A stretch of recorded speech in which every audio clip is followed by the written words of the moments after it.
Hello friends, welcome to my YouTube channel.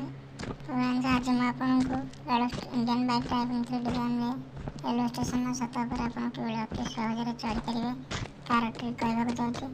आप channel को subscribe करूँ, वीडियो को लाइक करूँ। तो प्रथम आम रेलवे स्टेशन आड़ करवा से गोटे बाइक मंगाई दूसरी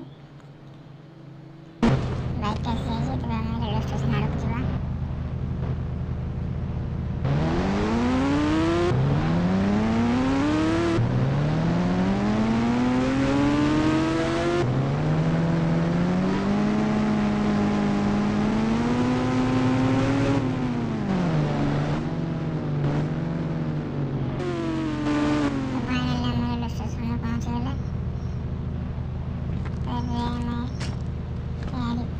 पोल पाखक जाई सुपर जंपर चिटकोड 12-15 को डायल करवा।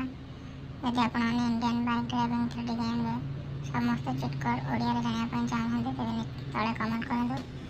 आम सुपर जंपर चिटकोड एक्टिवेट होती जहाँ डबल टैप कला अति सहज रेलवे स्टेशन छत पर चढ़ी पारे।